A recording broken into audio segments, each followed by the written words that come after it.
Hello बच्चों, good morning.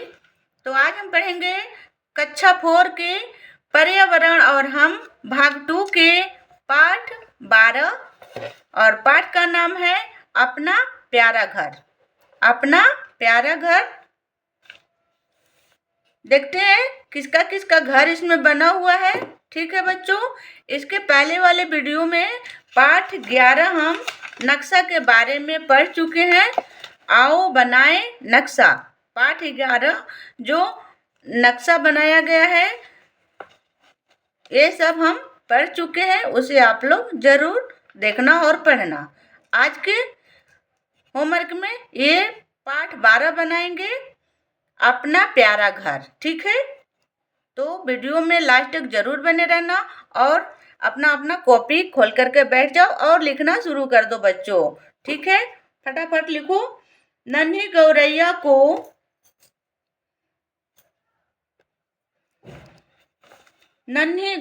को अंडे देने हैं। वह चाहती थी कि एक बढ़िया घोंसला बनाए जहां वह सुकून से अंडे दे सके और अपने बच्चों को सुरक्षित देखभाल कर सके। घोंसला बनाने के पहले उसने अन्य पक्षियों की घोंसला को देखना जरूरी समझा। ठीक है, सबसे पहले वह गुटक कबूतर से मिली। किससे मिली सबसे पहले? एक गौरैया चिड़ै थी और वह उसको मतलब कि अंडे देने का समय आ गया था। वह चाहती थी कि एक बढ़िया सा हम घोंसला बनाए जहां सुकून से अंडे दे सके, अपने बच्चों को सुकून से देखभाल कर सके। और घोंसला बनाने से पहले वह अन्य पक्षियों के घोंसला को देखना जरूरी समझी। कैसा समझी? वह अन्य पक्षी का जो घोंसला था वह देखने गई।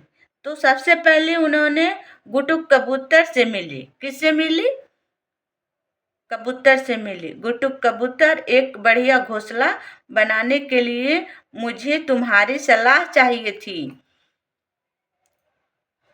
गौरैया क्या बोली गुटुक कबूतर से? कि हमें एक सुरक्षित घोंसला बनाना है, बढ़िया घोंसला बनाना है और घोंसला बनाने के लिए हमें आपकी सलाह चाहिए। घोंसले को बढ़िया बनाने में मेहनत करना तो बेकार ही है। घोंसले को बढ़िया बनाने में मेहनत करना तो बेकार ही है, क्योंकि ज़्यादा से ज़्यादा महीने भर के लिए ही घोंसले की ज़रूरत रहती है। मेरी तरह कहीं भी 4 दिन के जमाओ और काम चलाओ। कौन बोला? ये गुटुक कबूतर बोला कि बढ़िया घोंसला बनाने में मेहनत करना बर्बाद होगा और हमारी तरह कहीं भी 4 दिन के जुटाओ और एक घोंसला बना लो। यह भी कोई बात हुई? नन्ही ने सोचा और बिना कुछ कहे वहां से चली गई। रास्ते में मिठू मामा से मुलाकात हुई। रास्ते में किससे मुलाकात हुई? मिठू मामा से। गौरैया को कबूतर की सलाह अच्छी नहीं लगी और वह गौरैया चल पड़ी अपने मिठू मामा के पास। मिठू मामा, मुझे एक शानदार घर बनाना है, मुझे कुछ मदद करेंगे? बनाती क्यों हो? मेरी तरह कोई क्वार्टर देख लो ना। मिठू मामा भी बोले कि क्यों घोंसला बनाती हो? मेरी तरह कोई मतलब कि कहीं भी पेड़ में जैसे आप लोग गांव में देखा होगा बच्चों कि पेड़ के जो थोड़ा सा गड्ढा हो जैसा हो जाता है, उसी में कबूतर अपना तोता उसमें मिठू मामा जो है अपना घोंसला बना लेता है। ठीक है, कोठर देख लो। कोठर मतलब कि होल, कहीं भी होल हो उसमें देख लो पेड़ों में। नन्ही ने कोटर में झांक कर देखा। बाप रे, यह घर है या अंधेरा कुआं है। उसे मिठू मामा का भी घोंसला पसंद नहीं आया। गौरैया बेचारी वहां से भी चल पड़ी। इसके बाद नन्ही नन्ही बाई सी बोली। नन्ही ब्याह से मिली, वहां से चली गई। ब्याह बोली, मेरे घोंसला बेशक शानदार है, लेकिन यह तो तुम्हारे लिए बड़ा मुश्किल होगा नन्ही।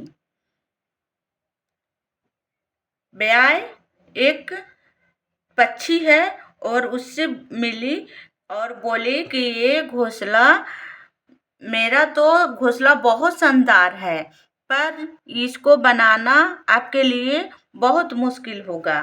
वैसे भी इसमें खिड़कियां तो है ही नहीं। नन्ही ने मन ही मन में सोचा और दर्जी के पास पहुंच गई। कहाँ पहुंच गई? अब दर्जी चिड़िया के पास पहुंच गई। उसे ब्याह का भी घोंसला पसंद नहीं आया। दर्जी चिड़िया के पास पहुंची। दर्जी उस समय घोंसला घास के मजबूत रेशे से पत्तों को सिलकर घोंसला बना रही थी। सुई का काम अपनी नुकीले चोंच से ले रही थी। दर्जी चिड़िया होती है, वह अपने नुकीली चोंच से पत्ते को सिल सिल करके, मजबूत घास के रेशे से लेकर के और मजबूत जो उसकी नुकीली चोंच है उसी से सिल रही थी वह पत्ते को। दर्जी गर्व से नन्ही की ओर देखती हुई बोली, तुम्हारे लिए मेरे जैसा घोंसला बनाना तो संभव ही नहीं है। दर्जी चिड़िया किसको बोली? गौरैया चिड़िया से बोली कि मेरे जैसा घोंसला तुम्हारे लिए संभव नहीं है, तुम नहीं बना पाओगी, क्योंकि तुम्हारे पास मेरी जैसी चोंच नहीं है। तुम बुलबुल, पंडुकी और कालू कौवे को घोंसला देख लो, उन्हें आसानी से बनाया जा सकता है। कौन? जो दर्जी चिड़िया थी बच्चों, तो वह क्या किसके पास भेज दी? बुलबुल के पास। पनडुब्बी है, कालू कौवा है, उसको घोंसला देखने के लिए दर्जी चिड़िया नन्ही गौरैया को भेज दी। बुलबुल का घोंसला देखकर नन्ही बोली, यह तो कोई खास नहीं है। बुलबुल का घोंसला देखी और बोली कि यह कोई खास नहीं है। और कौवे का घोंसला देखकर इतना बड़ा घोंसला और ऐसा कटीला और कठोर, मेरे नाजुक बच्चे भला ऐसे घर में कैसे रहेंगे? कौन बोल रही थी? गौरैया चिड़िया बोल रही थी। गौरैया चिड़िया बोल रही थी, बुलबुल का घोंसला देखकर नन्ही बोली, यह तो कोई खास नहीं है। पर कौवे के घोंसले देखने गई तो वह अचंभू होकर बोली, बाप रे बाप, इतना बड़ा घोंसला और वह भी कटीले तारों से बना हुआ है, कठोर डंडली से, और इसमें हमारे नाजुक बच्चे कैसे पलेंगे, कैसे रहेंगे? लेकिन अब वह समय आ गया है जब मुझे घोंसला जल्दी बना लेना चाहिए। अब जो नन्ही गौरैया थी वह सभी के पास गई, उसको किसी का घोंसला पसंद नहीं आया। वह अब सोचने लगी कि अब हमारा समय आ गया है, हमें घोंसला जल्दी बना लेना चाहिए। तभी तारों पर बैठा नीलकंठ बोला, तुम तो अपनी तरीके से ही अपना घर बनाओ, वही सबसे अच्छा घर होगा।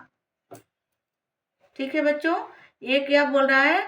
एक नीलकंठ बोला कि तुम अपने तरीके से एक घर बना लो, वही तुम्हारे लिए अच्छा घर होगा। किसको बोल रहा था? गौरैया चिड़ी को। नन्ही नन्ही गौरैया ने।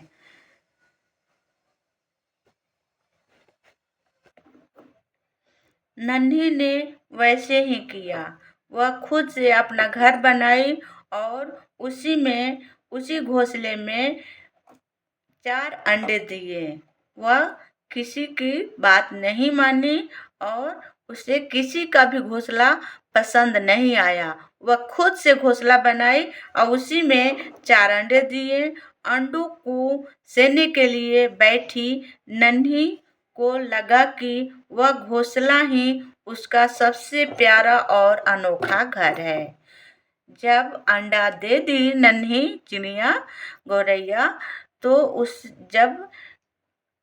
जब वह अंडा सेने बैठी तो उसे सुकून भरा एहसास हुआ और वह बोली, यही सबसे प्यारा और अनोखा घर है। ठीक है, तो यही रहा अपना प्यारा घर और अनोखा घर। एक नन्ही सी गौरैया का कहानी था। वह किसके किसके पास गई और अपना घर कैसा बनाई, जैसे उसे समझ में आया वैसे बनाई, वही उसका प्यारा अनोखा घर हुआ। अब हम इसके बारे में जानेंगे। इसके प्रश्न का उत्तर को हम जानेंगे आगे के वीडियो में बच्चों। तब तक आप लोग अपना होमवर्क करते रहो और वीडियो में लास्ट तक ज़रूर बने रहना और सारे होमवर्क पूरा करते रहना। ठीक है बच्चों, बाय बाय बच्चों।